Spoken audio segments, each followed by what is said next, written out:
For the morning. I'm glad to be joined in the studio by a lawyer, a politician, and a security analyst as we have conversations on very interesting developments. One of such being the military officer who assaulted some individuals at the pharmacy at the Burma camp.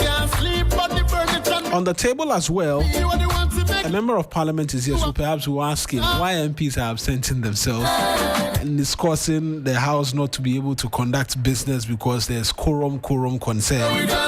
But yesterday as well, the special prosecutor said investigations into SML done and dusted.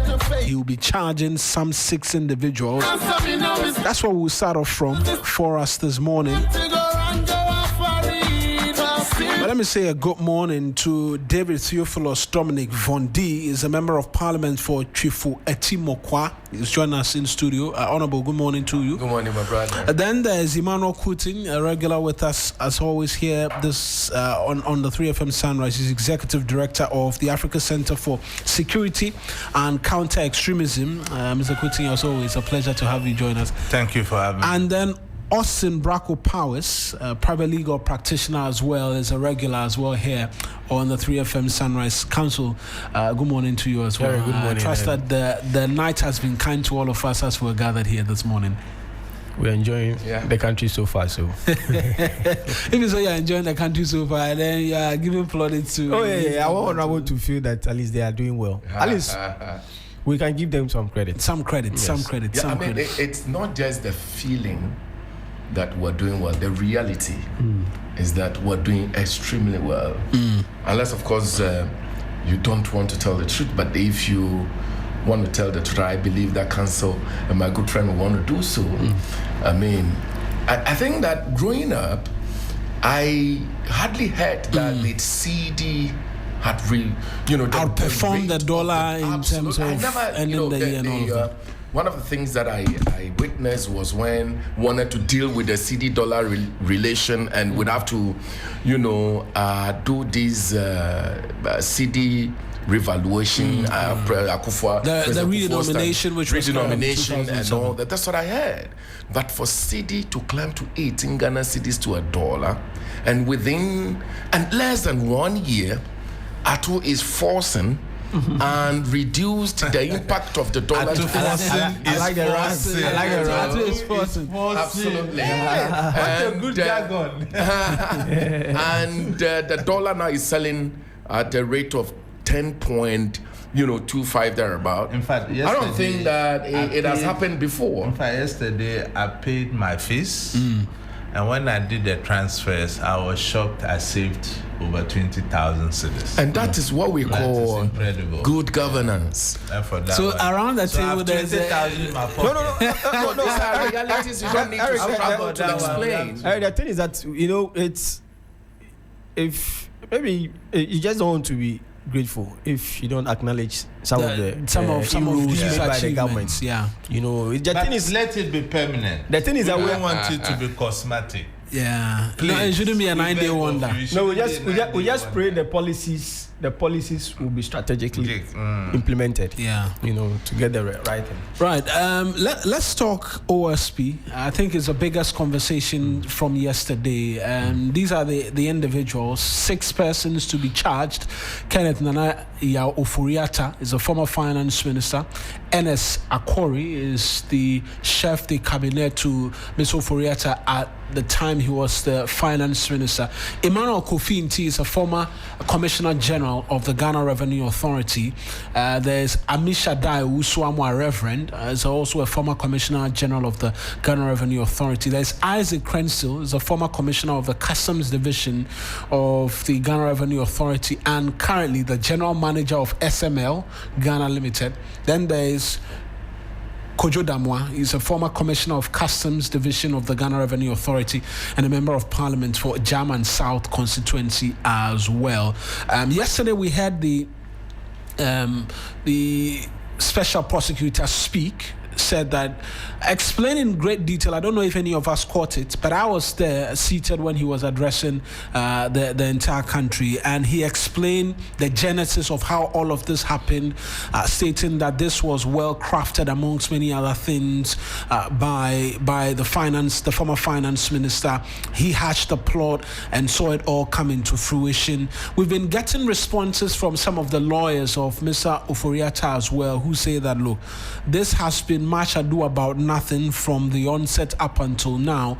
And for some as well, disappointed with the work that the OSP has done because some of these individuals are no longer in the country. I want to start off from you, Mr. Kuti, as to what you've made of all of this, from when Mr. Ofori-Atta was declared wanted, a fugitive from justice, up until now that these revelations have come forth.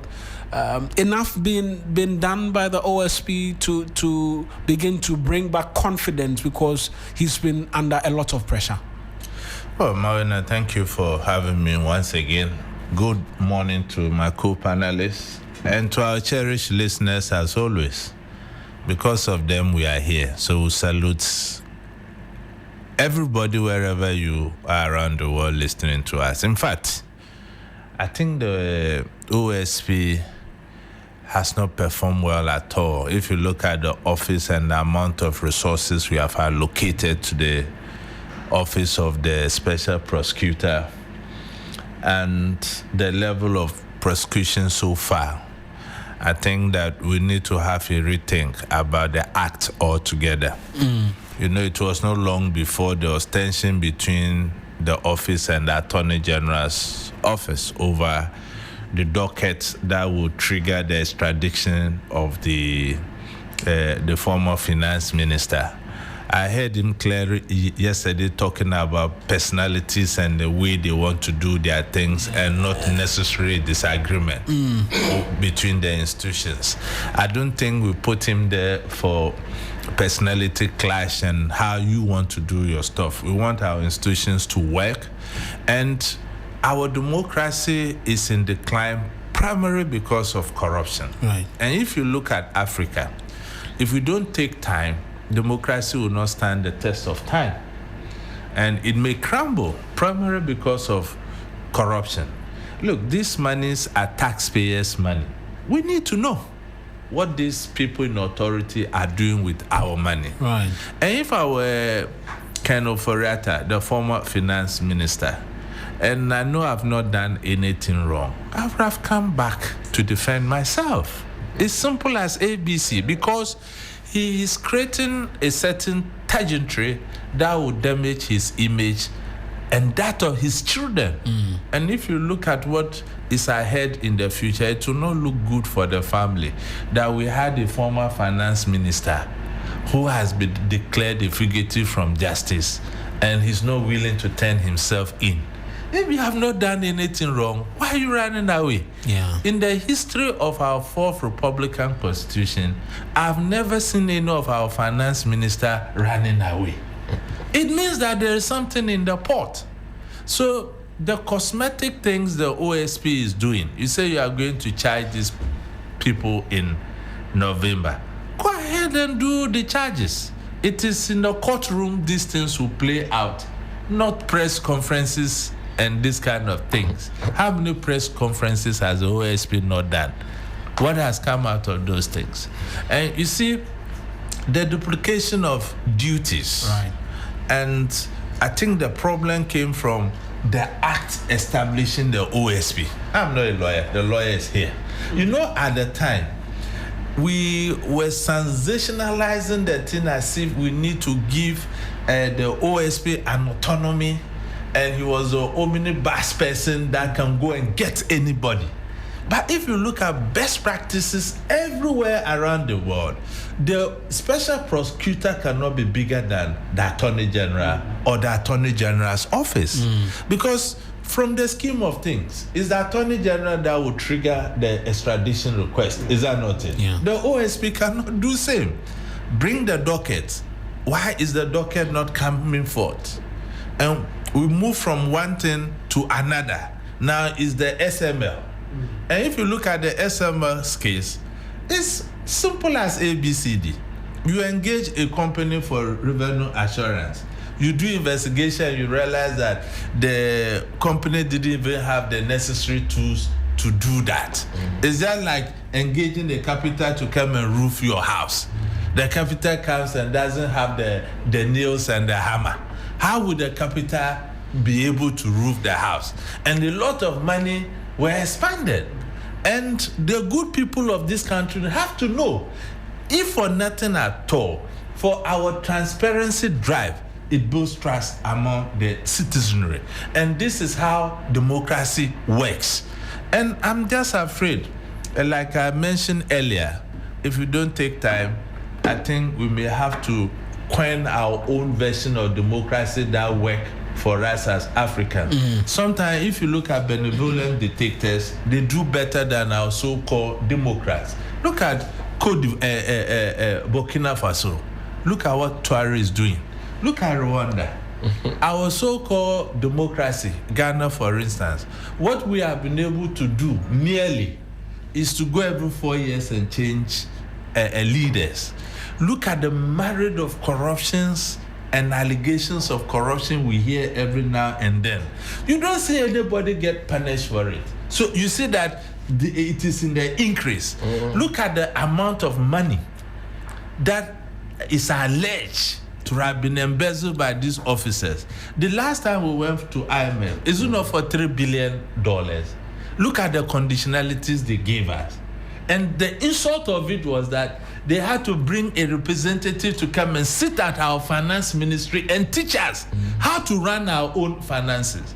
Is that the independence we sought? So what is wrong with the black man? So to me, the issues are clear. He should go ahead and charge them. I think we have to do a balancing act. Coming to the public to let the public know is good for democracy in the spirit of transparency and building trust. But at the same time, Kenuforiata's lawyers will argue that if you have a case against my client, go to court and we'll see that. We'll see that these things will pan. We'll see that right away because Kind Ketsi, another station here in Accra, one of the lawyers, Frank Davis, has been speaking and says coming to narrate and talk long and needless English is a conviction in itself. He, the special prosecutor, says he's going to charge him Oforiatta. He should go ahead and stop this gimmicking. You see what I was talking about. Is this the first time the OSP has come out to say something about Ken Oforiatta? He asks a question. There's a bit more. Once upon a time, what did he tell us? That Oforiatta should either come to the country or we would force his entry. I mean, come on. Amateurish and childish fights. That's a description. So this let me tell you, Kenneth Nanaya Kuntun Kununku Oforiatta is not afraid of prosecution. Let the car roll for the OSP. The accused person will have his vehicle. So let's stop this theatrics. Frank Davis there is lawyer. Is that Frank Davis? Yes. So Mawena, to conclude, just look at the response. An alleged criminal's lawyer is given to the OSP. It means our OSP is a toothless bulldog. He can bite. And this is not the first time this lawyer has spoken in such a manner towards the office. Towards him. What has he done about it? Look, I am beginning to feel that the OSP need to be watched carefully. For all you know, he's playing politics around us and is in bed with Ken Oforiatta. If for nothing at all, he knows he has nothing to hide. He should give the docket to the special prosecutor, to the Attorney General's office. Then they'll trigger his extradition request. Putting somebody on Interpol red tape means nothing. Let me bring in Honorable Vondi because there are those who say that, look, this has taken too long, this investigation, and some even dare to say that the OSP perhaps was not doing anything until the start of this year in relation to this matter because this has taken too long and there's too much talk. Well, let me say good morning to our very cherished listeners and viewers on other platforms, social media platforms, and my mom, Professor Nana Opoku-Adjoin, the Vice President of the Republic of Ghana. I think that my personal observation of the special prosecutor's office, and especially the special prosecutor Ajabeng, some of his actions could be described as an exercise in what I call fluoxetine inhaliplication. That's a lot of English. That's a lot of English. She calm down small. She calm down small. We are hanging in space now. Come down to our level. It simply means that some of his actions are becoming more of, getting busy in doing so many things that means nothing. That means nothing. And I think that we are critically watching him now, critically observing him now. I think he's talking too much. And his talks are not matching the actions that we expect him to be taking. I think that if you want to declare somebody a fugitive, I'm not a practicing lawyer yet anyway. If you want to declare somebody a fugitive, there are so many reasons somebody who is actually running away from going to court for criminal proceedings to continue, somebody who is actually broken jail, somebody is not ready, who have fled the country knowing that there will be prosecution against him. You cannot find the person's location. Then you declare the person a fugitive. You have an individual, Ken Oforiatta, whom we all know that is in the United States of America, right, who claim to be attending hospitals and will give you so many dates for surgery. It means that this is not an individual you cannot locate. Right. This is an individual that you know where he is. So declaring him a fugitive, letting everybody feel in this country that you cannot locate Oforiatta in itself was an exercise in no meaning. I mean, an exercise in maybe throwing some jargons at us and doing nothing about the whole situation. Because if you are interested in arresting Oforiatta, you just get the authorities of the United States of America that this is our man with you. We want him, and he will be brought to this country. So for me, declaring Oforiatta as a fugitive in itself, I think that the OSP may, by actions, be helping him to hide. And that is number one. Point number two, I think that the allegations that are being made, the investigations that are ongoing about the just past administration is becoming worrying, and it's becoming so, and I am afraid for tomorrow. Because when you are given the position to handle, this economy, and this is the level of thievery that we are hearing, the allegations and what the authorities are bringing up. I listened to the Attorney General, the very able Attorney General, Dr. Yini, on his press conference, and the kind of revelations and the kind of things he was saying, the kind of monies that he was mentioning, and even the OSP himself, the kind of monies that they are mentioning that were stolen by individuals of Akufo-Addo's administration. It's worrying. I mean, it's getting me really frightening. And for those of you watching on Facebook, you see some of the listed scandals, the high-profile Dr. cases. Mustafa, for example, this is a man who cried, shouting that this country, the administration of His Excellency Mahama's first administration, 2016, was muddied, was dirty, was the corruption took. I mean, was crowded with corruption. Wallahi, we need to save this country. We need to clean this country, and was faking crying. You remember all those days? This guy was faking to even cry when he held some press conferences. At the time, he was talking for Nana Addo Dankwa Akufo-Addo.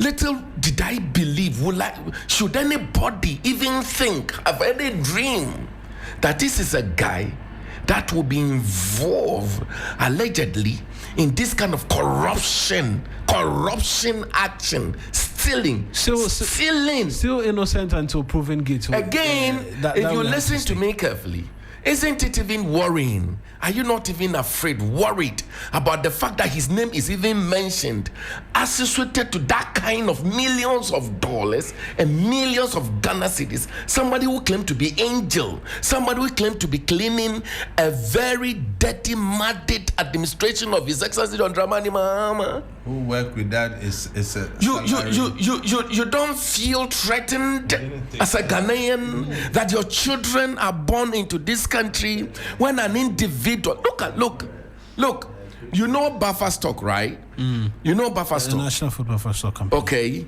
A very small organization, a very small, minute when you look at other things like administrations, like the ministries and so forth and so on, that should be a very small agency. Under the okay. And if an individual and the wife is alleged to have stolen that kind of money from that small organization, where is our moral right in this country? Right. So these are people that we put together to only steal and destroy the fabrics of this country and just get out of it as if there is no tomorrow. Unfortunately, they don't even steal with conscience. So these are the people we're dealing with.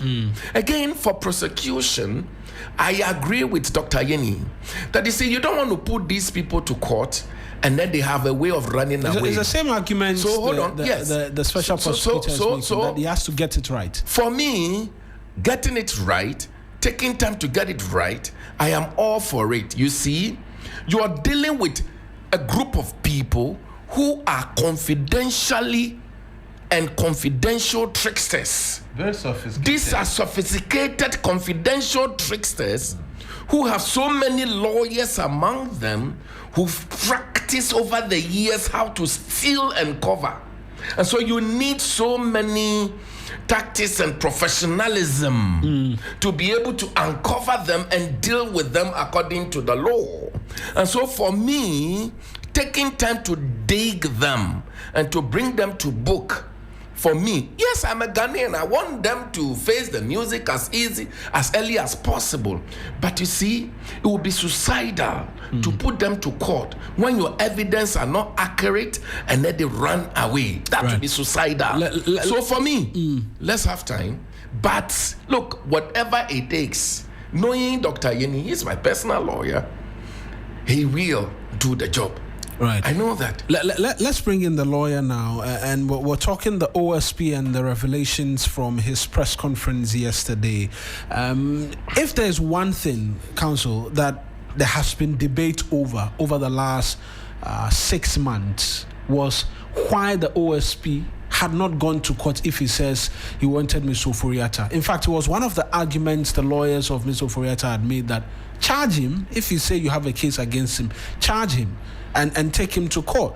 Even now, as we're being told that investigations has concluded, the OSP says up until the end of November is when the charges will come through.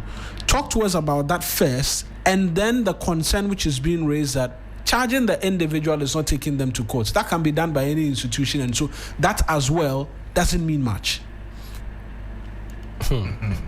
Eric, I think I understand the concerns of Ghanaians and the criticism so far that have been leveled against the Office of the Special Prosecutor. I mean, they are genuine, right? Because these are institutions funded by public funds, and we want to see some level of effectiveness. But, we always see the wheels of justice grind slowly. And as you hinted at, it is important not to charge people when in the final analysis you lose a case. You have to do a thorough work. I think it will be misleading for anybody to say that the OSP has not done anything within the space of maybe from January to October. It will be very misleading, because when you look at the Office of the Special Prosecutor Act 2017, Act 959, the function of the OSP is not a partisan one. It's a political one. So, unlike the office of the Attorney General, which is a partisan institution occupied by someone who is partisan, the office of the Special Prosecutor is a political institution, not partisan.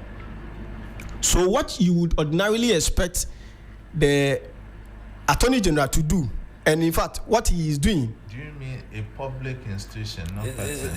It's a public institution. I said it's a political institution. It's a political institution, so it's a public institution. Okay. But not a partisan institution. So it is not. It was not set it's up. It's not subject to changes politics. and when. Yeah. And the Special Prosecutor is not expected to dabble in politics, petty partisan politics, as we normally have it in this country. Yeah. So you will not expect him to follow the trajectory being taken by the Attorney General, Dr. Dominic Ayeni. Right. Ayeni can do all the politics. And Eric, you and I have had a string of discussions on this. On that matter, whether I'm not in support of his utterances. He's entitled to tell Ghanaians what he's doing, but certain prejudicial commentaries must stop. The OSP, unfortunately, even though the OSP is not supposed to be partisan, he is beginning to speak and use certain words that are characteristics of Dr. Ayeni, so that you have evidence that you can be successful in court. Sometimes these are prejudicial commentary, because you are not in a position to determine even the admissibility of your own evidence. It is a court decision. You get it, and it's even subject to the opposition of the other party. But Eric, here's the thing: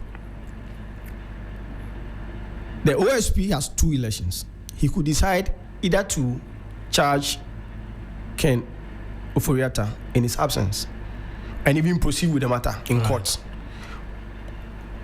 or decide to extradite him to the country and charge him officially. He has chosen to follow the extradition process. That is his election. Right. So we cannot fault him, because he is entitled to.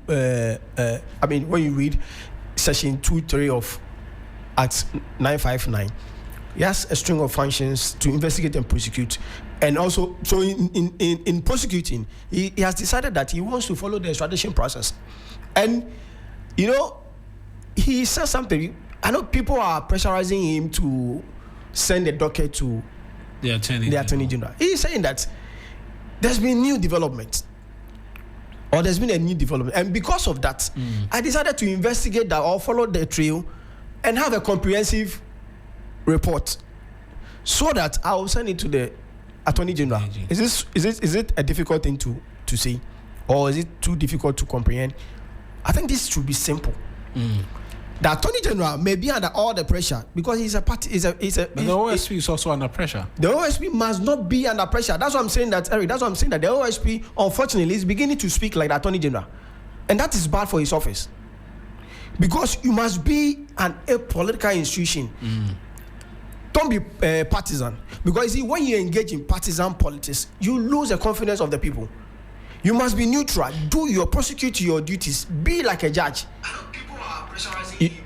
You get it. You get it. Be like a judge, because judges, despite voting, they are entitled to. They take decisions based on the remit of the law. Right. Their decisions are circumscribed. In fact, when a judge stray, that is why we have the Apex Court. The Apex Court has the power to supervise any judge that stray from the law. So I think the OSP is following the process. He should not allow the partisan pressure coming from the grassroots of the NDC to compel him to do a shoddy work. Eric, that would be a dangerous thing for us. The OSP must do a dutiful work, because you see, you are dealing with the rights of people, the fundamental freedoms and rights of people. If you claim you have evidence against somebody, it means that you have evidence against a person's freedom and right. Because if you are successful in court, what does it mean? The person could face a jail time, and that will affect the person's right of movement. So fundamental freedoms and rights are significant. So in dealing with matters like that, you must be careful. In fact, you must be cautiously optimistic and careful so that you don't err and get an innocent party in prison. So, Eric, the thing is that the extradition process takes a very, very, very long time. Not on the extradition process. If you say you've had a case against him, go to court. It's what Frank Davis is telling him now, that he's been making noise since March. If you say you've had something on him, why haven't you gone to court since then? And even now, you're not saying you're going to court, you're going to charge him. And there are those who say that, look, this has taken too long a time in terms of the investigation, because the petition came in 2023, thereabout. Dare I say, there was no action at all on the part of the OSP until, so if you recall, when he addressed a press conference for the first time and declared Ken Ofori-Atta a fugitive of justice, people asked, did you wait for the MPP to leave power before you could find your voice? And then there are those who are of that opinion as well. Reason why they are saying that perhaps the office is not living up to expectations. No, that's what I'm saying, that people are entitled to criticize the office of the special prosecutor, because why? It is public funds that is being used to fund them. He's driving in public vehicles purchased by Public funds. Public funds. Yes, man. You get it. And so I think they have a legitimate concern. But the thing is that the OSP should not buckle under that pressure. The OSP must do its work. And Eric, I've hinted that the OSP has decided to follow the extradition process. He knows why he wants to follow that process. And the thing is that... But does he have the power to... Is it not Attorney General's office? No, so the thing is, he has to send the docket to the Attorney General. Attorney General said bring the docket. That's what I'm saying, that Docket's not coming. the OSP has explained that... You remember they released the media reports. After releasing the media report, they said they were going to send the docket to the Attorney General.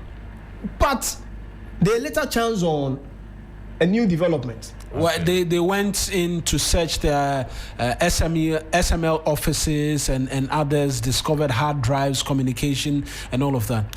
So they had different information, which led them to even to dig deeper into the investigation. That was why they delayed in sending the docket to the Attorney General.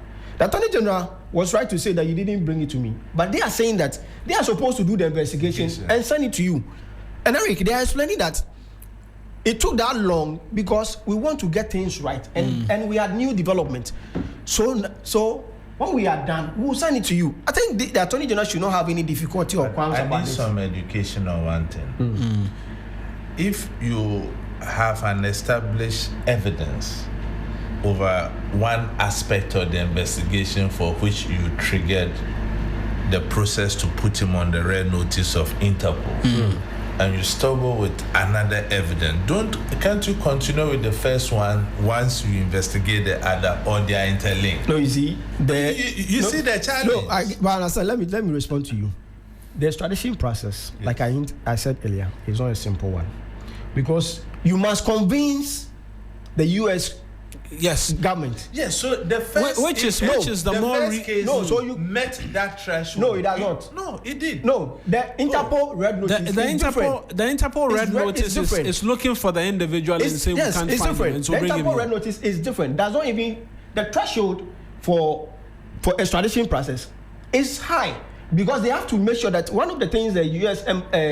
government would insist on is that they want to look at the matters and find out if it is not politically motivated, and that is one of the crucial threshold that this government must meet. Look at how we gave our citizens away. It wasn't politically motivated. No, the thing is that Trump made a trade-off. Eric, It was a missed opportunity. No, it's a different thing. If you have extradited your people to them, don't forget that we didn't do that without going to court. We went to court. No, some elected to go. It's only a few who fought it. No, to but vote. the process was taken to court. Exactly. And we the process has to be sanctioned by the court. Do you understand? Because nobody can come and say, I'm taking you away. No. But why is our process not so cumbersome like their own. That should be a different. Our systems are not working. No. Also, Eric, that should be a different argument. Away just but like that. When we are looking for our citizens, then we are measuring us with a different scale. Let me explain. We are all sovereign countries. For this should be an argument on its own. Right. But on international plane, extradition process is cumbersome. It is not a given. You don't just say, I want this person, and the other government will give it to you. You have to satisfy the threshold. Who triggered the issue with Sedinam? Was it the special prosecutor or the attorney general? Yeah, I think Sedinam had to do with the attorney General. because she's been sentenced. But she was here. Don't forget that she was here when the trial started, and then she subsequently left for medical treatment and she's never returned. So you see, I believe in equity, Mawina. You see, this is somebody who has been convicted already. Same taxpayers' money, right? So what are we talking about? The government should equally initiate steps. Governance is a continuous process. It shouldn't be the case that Sedinam should be brought back as well. Honestly. Eric, so this is the underlining thing. The process is cumbersome. Let's allow the system to flow. The OSP must not buckle under the pressure. He's supposed to be a neutral individual. If he wants to command the respect of Ghanaians, he should do a dutiful work. This guy been appointed as OSP? Pardon? It's been 4 years. Yes. 4 How many years. cases did he prosecute? Not single one. No. Oh, but he has. Of course, is that not? But if one case. Why How do you want? cases has he announced Eric, and held press the thing is that that's what the attorney general did. That's what the attorney general did. No, let's not be. Some of us are not happy. No, that's a different issue. Look, Eric, we want to see let's not be under the misapprehension. Let's not be under the misapprehension that the OSP's duty is to prosecute and jail people. When you read at 959, specifically section 3, it says what? Recovery. So if you recover, and you see, you have acknowledged that. But he's not even reporting to us the kind of amount of money. He reported. Someone took 35,000 and returned 200,000 cedis to the state. 35,000 Ghana cedis. Yes, that's what the person enjoyed. But in the plea deal, the person paid 200,000 cedis to the state, and so that was substantial. That's small money. We are talking about the millions of dollars. No, why do we chase the small flies? Is it the case that in this country? But is it? Do we have categories of? Eric, do you have categories of corruption? Corruptions and do you have categories of corruption? Corruption is corruption. Corruption is corruption. Right. But so around this table, around this table, there's a general understanding that there needs to be a lot more done in terms of the work that's been put in by the Office of the Special Prosecutor. Granted, investigations take time. Exactly. And it's been something that's been hammered by both the Attorney General and then the Special Prosecutor as well. Exactly. Investigations take time. Exactly. But in doing this, we're running thin the patience of the Ghanaian. Who is demanding that some action be taken. And this is no fault of the current Special Prosecutor, but that office has been in existence for, is it 8 years? Yes. 8 years or so, and people are beginning to ask questions that where are the prosecutions? Where are the individuals who are alleged to have stolen our monies and not brought in anything? Eric, so even if we stay on this subject matter alone, people will say that it's too much talk. And when we opened the phone lines today, that was the narrative. Too much talk. Eric, quick response. Quick response. I think the OSP is not communicating enough to the public, particularly with regards to what they have done. Because on this table, there was a casting doubt as to what the OSP has done, whether the OSP has even secured a conviction. The plea bargain is conviction. The plea bargaining is you admitting that's conviction. That's conviction. About lawyers is that they will never point their left finger to three things: judges, their colleagues, lawyers, and legal parastatals. They don't point their left finger. I understand the difficulty. But don't forget, we are in a democracy. Power resides from the people. We can talk the legal jargons, but the reality is there. And if we don't act in anticipation about the people's anger, the suffering of the ordinary Ghanaian, this country could explode. These monies we are allegedly talking about could build schools, Yes. could build hospitals, could do our roads. Look at what happened in other jurisdictions, my brother. The French president. Is he not in jail? No, but is he, Eric? But in this country, what I've realized is that it's up. difficult to prosecute politicians. It's not only the instant cases we are talking about.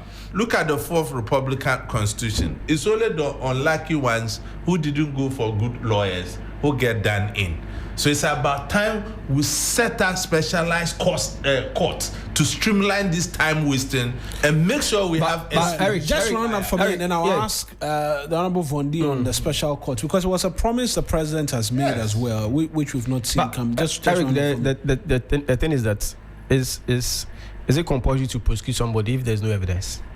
Must you prosecute the person or jail the person if you don't have any evidence?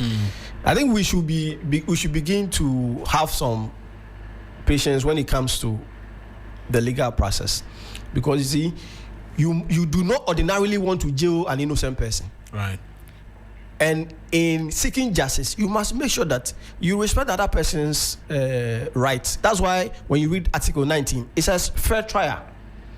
The person must be given or afforded adequate facility to mount his or her own defense. I think the OSP has done well, but there's a lot more to do. And I also agree that the OSP must communicate whatever they have done, particularly the convictions they have secured so far. However minor they may be, the OSP must communicate that information to the public, so that there will be some set of the public who have some confidence that the OSP is working. But the OSP must not dabble in the petty partisan politics that the Attorney General is doing. Right. Thank you very much, Austin. And let me return to your Honorable Vondi. Around the table, there's been that conversation, and a lot more needs to be done. In roping in what the OSP found out and oral, specialized courts, tribunals, and what have you. Your government promised the good people of Ghana that they are looking forward to that, because they believe that will be one of the easiest ways to fast track these court processes. Yet we haven't heard much. Yeah, I agree with you. I mean, and I don't think that it is wrong to establish a special court to look at special issues. You remember President Kufuor's. It is wrong. I don't think it is wrong. Okay, I don't think it is wrong to establish a special court to look at specific issues that are in interest to the country. I mean, you remember President Kufuor's time when this fast track high court was established, and but those ones, I believe that it was more of a political prosecutions and persecutions here and there. Remember Chachuchi Kata's issue, where he had to go to court, declare the courts unconstitutional, and Nana Dankwa Akufo-Addo would have to repanel. President Kufuor at the time, and Nana was Attorney General then, would have to repanel the courts in order to get a conviction at all cost. When we believe that the Chachu did nothing wrong at the time, So those are the things that we saw. The intent expressed by His Excellency Don Dramani Mahama to establish a special court to deal with these issues, I don't think that is wrong. I hope and pray. Of course, I'm not the president. I don't think that I control his itinerary as to do at what time. But I know about his, genuine intentions that he wants to establish those courts for. I believe that he will. And some of these things, I believe that you don't need to let corruption cases stay in court more than a year. Sometimes you dilute the whole thing.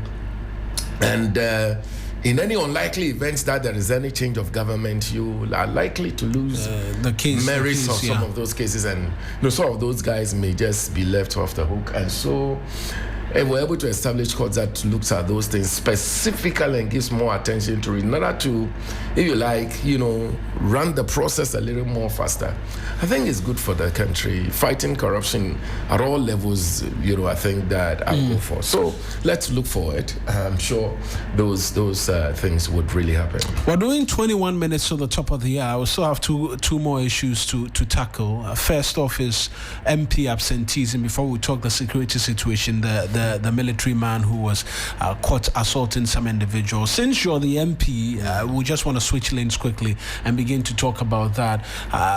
Absenteeism.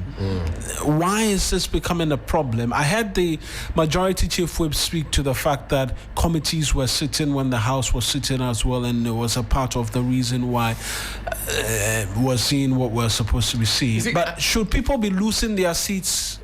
Because the Constitution spells that out quite clearly. I think there is already an established rule, provision in our standing orders, that kills these, abnormalities where you have 14, if you like, working days when you absent yourselves without any explanations. Our standing orders provides that you automatically would have vacated your seat. Again, there are other provisions like when you are in a party to parliament and you declare your allegiance for different party, or you go that became a subject of Supreme Court interpretations. Where some interpretations with the greatest respect to the Supreme Court, my personal views were different in those interpretations and other interpretations on a member presiding to even have voting rights. I mean, I had my personal. No, that is Justice Abdullahi. I had my personal. That's just the Justice Abdullahi case. A view about that. But look, members of Parliament, I think that reasonably we should attend Parliament and do parliamentary business. Right. Again, there are so many other things we do outside Parliament, the floor, of Parliament, which of course are all parliamentary duties. And I'll give you a typical example. I was in Geneva, Switzerland with Mr. Speaker, when Parliament was reopened. So Mr. Speaker would have to, left us there and would have to attend to Parliament for the reopening of Parliament. Me and IPU were there, representing the country. I co-hosted the climate change section, with UK and Germany, co-hosted it. That fact that I was not singing in Parliament during those 3 days does not mean that I was not doing parliamentary work. Okay, but the speaker was notified. Absolutely. Right. Again, there are but you see, the media will look into my seat and say I was not seated, and the media will conclude by saying that Vondi was not in Parliament. For me, I think that you guys are doing a good job, but sometimes for you to publish things like that, try and ask why you are not in Parliament. In this case, find out why you're not in Parliament. But in this case, the House in itself has issued, was it a statement or something, which captures MPs who have absented themselves without authorization from the Speaker. Again, I am not endorsing that. I think that is a worry. It is not. I think that is a worry for the majority leader and majority chief whip, even Mr. Speaker himself. I think that there are so many reasons why some MPs may not be in Parliament, like I talked about. It is not something we want to celebrate. Yesterday, for example, we were in Parliament. When quorum was raised, when it was checked, it was, the MPP and my good friend, what's the name? Habib was just doing some propaganda with the situation, because you see, when they checked the number in Parliament, we're more than 150 seated at the time when he called for quorum. And so, for me, some of them are political, games that we are playing. Okay, let us tell the people that NDC had super majority but not coming to parliament. Maybe they don't need a seat, and therefore next time paying for them and all that. Again, like I said, there are so many reasons why somebody may not come to parliament. I am not endorsing that. Everybody should hear me out. I am not endorsing that. But if there are genuine reasons why the person is not in parliament and speaker is notified accordingly, like the example I cited on myself when I was in Geneva, I mean, these are genuine reasons. But once you're a member of parliament and parliament is in section, you are mandated. In any case, when you look to the micro minority side yesterday, they were not in parliament too. And so for me, again, they will argue someone will say you are equalizing the fact that you were not there. Exactly. So that's not what I intend to do. So for me, yes, we should come to parliament and do parliamentary business. And that's what we're voted for. Would anybody be wrong if they look at these numbers, you not turning up, and then they want to contrast it with the speaker saying, let's give MPs, let's look for a way to give them leave days as MPs. I'll come to you. I think that quickly, that I don't think is anything we should, because you see... because people will look at it and say, you're not coming to the house already. Why should we be giving you leave? That's something anybody should say. So and would they be wrong if they said that? Because this has come from the house in itself, and this is not the media. We were there, and then Parliament, the matter came up that quorum. Then the records of the house also shows that people are not attending without permission from the speaker. I think when you take the attendance record, when you take the vote and proceedings, you realize that many MPs come to Parliament, the record will show, but some attend to other businesses like committee meetings and all that. For me, what I think we should look at is that committee meetings vis-a-vis parliamentary sittings would want to look at the timing so that we try to shift committee meetings to, timing that, Parliament is not proceeding. I think these are some of the things we should be thinking about, and I believe that will be fine. But hey, I mean, there are some genuine reasons why somebody may not be in Parliament. In as much as I'm not endorsing, staying absentee. Mr. Kuti, with what's playing out, do they have a genuine case when they say they should be given leave right now? Just do this for me briefly. Marina, you see, we have to really thank the Speaker, Gbagbe. I think he has put the nation first. He has been a legislator himself for a very long time. He's been in all of the parliament. In seven he was a member, and in the last two he's been speaker. So you see, if he hadn't directed that this record should be made public, we wouldn't have known. And you see, there are a lot of things. One, the amount of resources we spend campaigning to become an MP is so huge that people become disillusioned when reality dawns on them. But there's nothing in it. There is practically nothing in it. You take your salary and other things. Unless, of course, you're a business person, and he knows. And I feel so sad for the NDC MPs because they have overwhelming majority, and many of them were coming with the expectation that they may catch the eye of the president and get a minister or deputy minister appointment. Unfortunately, the presidents went for a lean government. So a lot of them are frustrated. They are not even able to pay their bills. I'm telling you, look, I contested election as an independent candidate in Sabuba. And I will tell you that I spent over 4 million Ghana cedis in that election. So just imagine, how much is the pay of an MP? So if you don't have this money and you go to borrow the money, and now you are sitting in parliaments and calls are coming, you have to run around. That's why many of the MPs are running to the board, some being board chairman and those kind of things. The speaker raised a very profound issue, whether parliamentarians should be allowed to serve on government boards, because you told he rejected a board position because he said it was going to be conflicting. So you have elected that you want to come and serve your people, you want to come and represent them in parliament. So why are you not coming to parliament? And you see the overall effect of it. You see that I was seated in parliament. You see the overall effect of it. The excuse that there are other works at committee level at committee level, beyond the sitting at the preliminary, it's neither here or there. The rules are clear.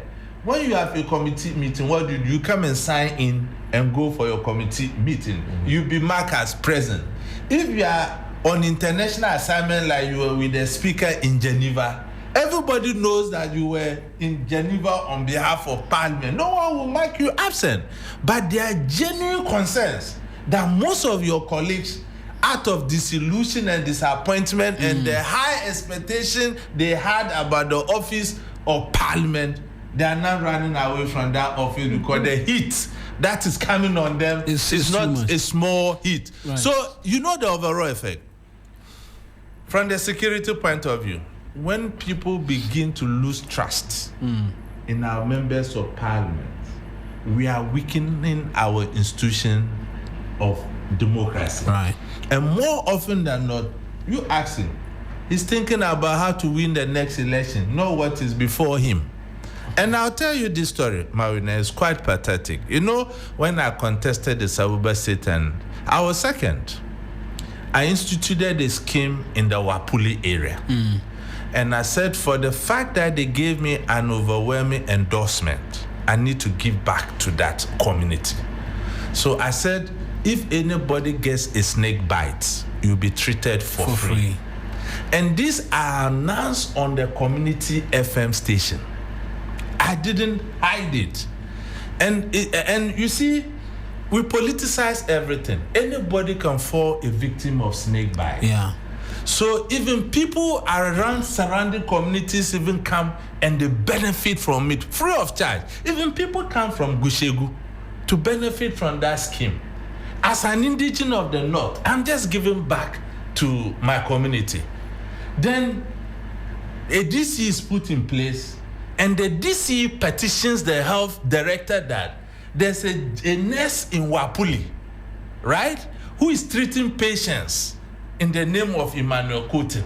They should get the guy transferred. So I was abroad when the information got to me. And the DC is my auntie, so I called him, he didn't pick. I called the health director, he picked and told me that he is not political, he's doing his routine transfers. But he wants to tell me that it's true that DC petitioned him on what I'm saying and they are investigating. So there is an evidence of that petition. There's an evidence of that petition. So yes, you can say it, but if there is no evidence of that petition, you shouldn't say it because then the guy is not here. Let me tell you, I'm somebody, I will never come on air to make propaganda on serious issues like this. Right. If you've known my style, my is to humanity. I don't discriminate. Today, they have asked the guy to hand over. And when the chief of the community even appealed to the district health director, he didn't mind the chief. Right. And he's even bringing a junior to occupy that position. To come and occupy that position. And if you know the Wapuli area, the population is said that Wapuli even qualified to be a district on its own. So why do we play politics on our health institutions? And when we traveled, we tried to buy this hospital. But he's not here. So we'll talk about it. So we'll just leave that out. Agenda John Dramani because he's not here. We'll not. Yes. Council, speak to me on that. If you can, you share the petition with the producers, and then we can have a conversation. So MP's absenteeism, and then we'll talk the soldiers. Our time is almost. I think we regards to the absenteeism of our MPs. One of the root causes is the provision in the constitution that a majority of the ministers must come from Parliament. They are going to look for ways to catch the eye of the president. I think it's one of the major root causes of the absenteeism. Because when you look at Article 78(1), it makes it clear. In fact, when you read the report of the Committee of Experts that proposed the 1992 Constitution, particularly pages 14, 15, and 16, they made it clear. They even suggested that the members of Parliament, there should be 60 ministers from Parliament. 60%? 60% ministers from Parliament. That is to say that 40% should come from outside Parliament. And but you see, the reason their reason for making that proposition was because of the 1979. So the 79 and the history in relation. But I think it's one of the root causes. And if we want to deal with that, the Constitutional Review Committee must tilt the balance. The Constitutional Review Committee has a lot of work. Yes, exactly. Because if we are to, and that, you see, the reason why we are always making suggestions to the Constitutional Review Committee is because we don't want that's the only means which we can appropriately. Exactly, that's the only means we can even plot back some of the powers we have given it to the president and some of the loopholes in the Constitution.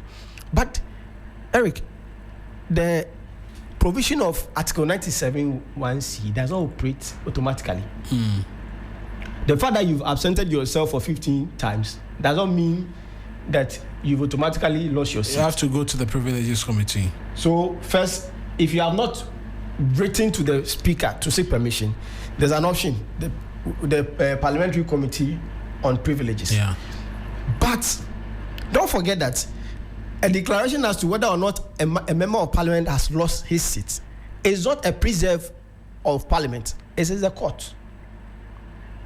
Look at Article 99.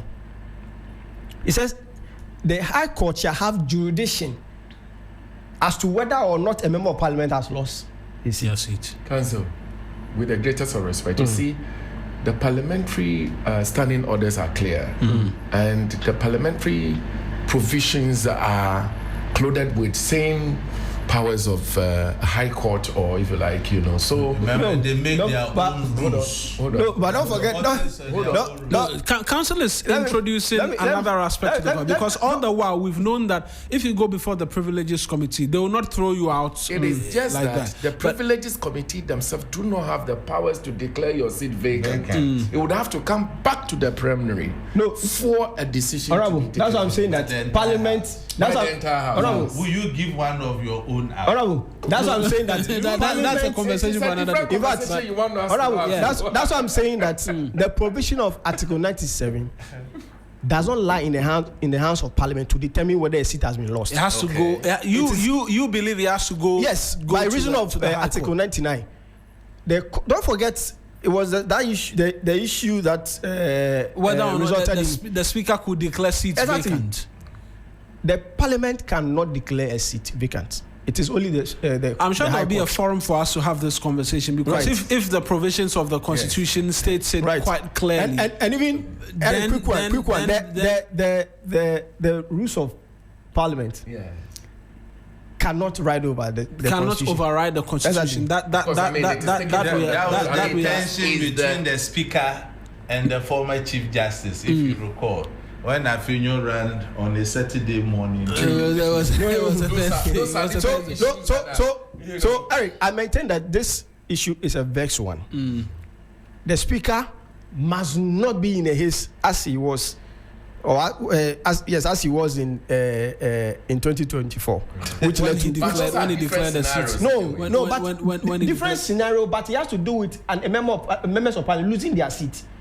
But the thing is that the substance. That's why I'm saying that this subject matter. Perhaps we have to have a conversation. We have to have a conversation as to whether or not, when the rule says that look, you lose the seat. Means the Speaker will make a determination that the seat, and then we'll have to take it to the court for that declaration to be made, or someone will have to go to the court behind Parliament, whilst and Parliament can be seated and will not take an action against that member of Parliament, but the person can secure. The person will secure Parliament records and can proceed to the court and say that the person was absent.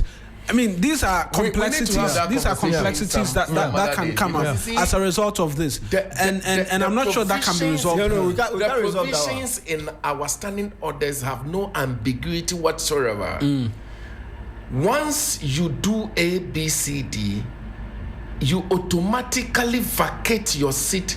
But the lawyers will go and be saying they want to do explanations, they want to do interpretations. It doesn't operate automatically. Okay. Let's pause it here, because again, I need to mention that we will not have time to have this conversation. But the thing is that Honorable must settle in his mind that the rules of parliament cannot override the constitutional provisions.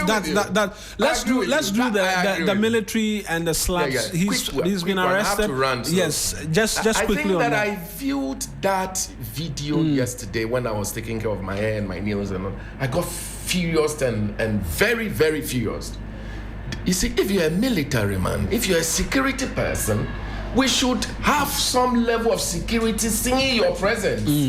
You must not become a creator of chaos and fear and panic when we see you around, when there is anybody around, when I am in an environment and I'm feeling already, insecure and so forth and so on. When I see a military person, when I see the police, when I see the fire service, when I see a person in uniform, I must feel some security at the time, whether I know you or not. But when the military, because you've gone through whatever training, look at what you're doing to a young girl. I think that this one, you don't need an evidence for a lawyer to come and say, there's no evidence. But you still need evidence, because the fact that you are seeing the person red-handed doesn't mean you are convicted straight up. See, sometimes deterrence is very important. You see, our institutions must be sanitized and discipline must actually be the way forward. I think that this guy must go through the mill and be disciplined. Right. Either going to jail for it and what have you that would have to do to him. Because you see, it is not good for us. It is just not good. What kind of anger is it? And I think it's 65 Ghana cedis. Yeah. I mean, with the greatest of respects. It was the same point I was making. That 65 cities will not change his life, and so he should have exercised a lot of restraint. I don't because you are the security person. You have the last bite. I had to take. Yes, because Mr. Kuti, you have the last bite. I'll have Austin speak before you have the last bite because you are the security. We've not been able to manage the relationship between civilians and the military. We've been unable to do that. And this is due to our history. The military regimes that we've had so far, they've been very antagonistic towards civilians, and these are so this is a vestige of history.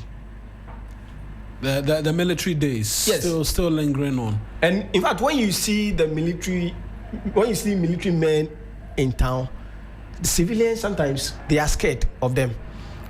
And that's why I'm saying that we've not been able to manage the relationship. In fact, when you go to other jurisdictions, their soldiers have open and have a cordial relationship with civilians, but not what we have here. Having seen the other angles of the video, this is so wrong. So I hadn't seen this angle actually, because he chased the guy. I mean, after the first or second slap, no justification that entered, but you continue to follow the person and all of that. Mr. Kuti, you have the last word, and then I'm being told we've run out of time already. Like I mentioned on other platforms, this is a very despicable act. But we can look at it from two lenses. I'm happy the military have swiftly arrested him. He's cooling off in the guard room as we speak. And the girl he was slapping is the daughter of a general. And she was a customer, also trying to buy medicine. And apparently was trying to tell him that, no, you can't do this. And that's resulted in whatever happened. But the good news is that this is not the first time he has done this. Oh, really? Yes. He has a history of he was a bodyguard to OJ, the former Air Force commander. And then I understand a car crossed his boss and he stopped and disciplined the driver in broad daylight. So OJ got angry and he was demoted to a corporal and sent to Tamale. And still he's doing this. So when he came back, he just came back. He was given this promotion 3 months ago. So the mental health issues of our troops, we don't have to lose sight of it. I see this clearly as a mental health issue. Yeah. We need to. Thank you very much for joining us. We have to run out of the studio so that Enyunam can come, but I appreciate you joining me. Emmanuel Kuting is the executive director of, let me just get it right, I don't like you to correct me. He's the executive director of the Africa Center for Security and Counterterrorism. We had David Theophilus Dominic Vondi is a member of parliament for Chifuiti Mokwa also here, and then Austin Branko Powers, private legal practitioner, joining us. And Yonam Haligan is here ready and waiting with the news update for us, after which we'll get into other matters here on normal programming on the 3FM 92.7. Many thanks for being a part of the show. We're back again on Monday.